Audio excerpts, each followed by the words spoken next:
In the vast, sun-scorched deserts of pre-Islamic Arabia, where tribal law was absolute and a man's worth was measured by his lineage, a legend was born in chains. This is the story of Antarah ibn Shaddād, a name that would echo through the ages, spoken with reverence and awe. His father was a respected warrior of the Banu Abs tribe, but his mother was an Ethiopian princess captured in war and enslaved.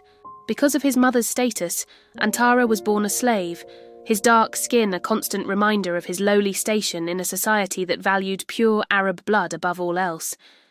He was known as an Arab crow, a cruel taunt that followed him through his youth. For years, Antarah was denied his rightful heritage. He was assigned the duties of a servant, tending to the camels and serving the very warriors he longed to join.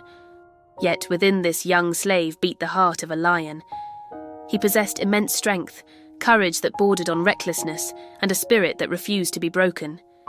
He watched the tribal warriors train, mimicking their movements in secret, honing his skills with the spear and the sword. He was a natural fighter, his power and agility unmatched. But more than that, he had a soul that overflowed with poetry.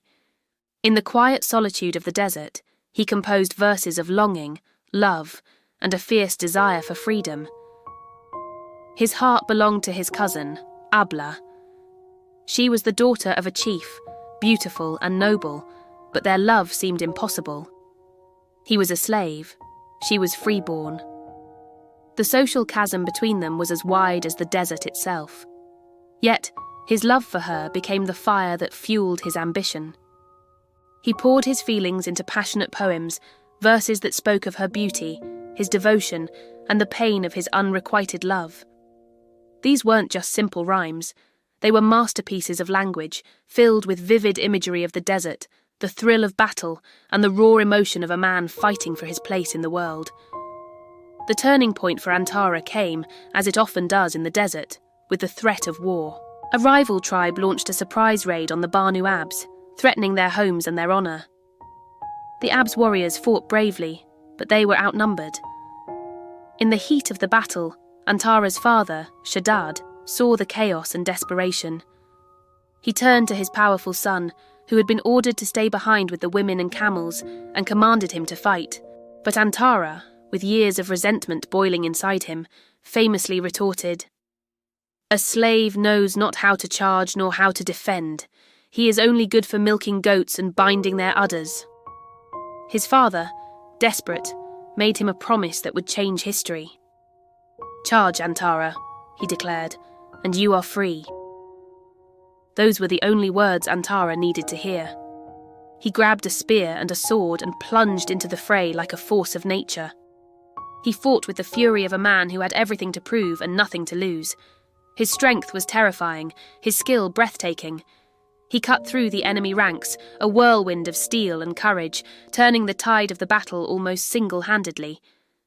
That day, he didn't just save his tribe, he seized his freedom. True to his word, Shaddād acknowledged Antarah as his son, granting him the freedom and status he had craved his entire life. But freedom was just the beginning of his struggle. He still had to earn the respect of his tribe and win the hand of Abla. He did so the only way he knew how, on the battlefield and through his poetry. Antarah became the fiercest champion of the Banu Abs. Whenever danger loomed, it was Antarah they called upon. His name became a symbol of victory.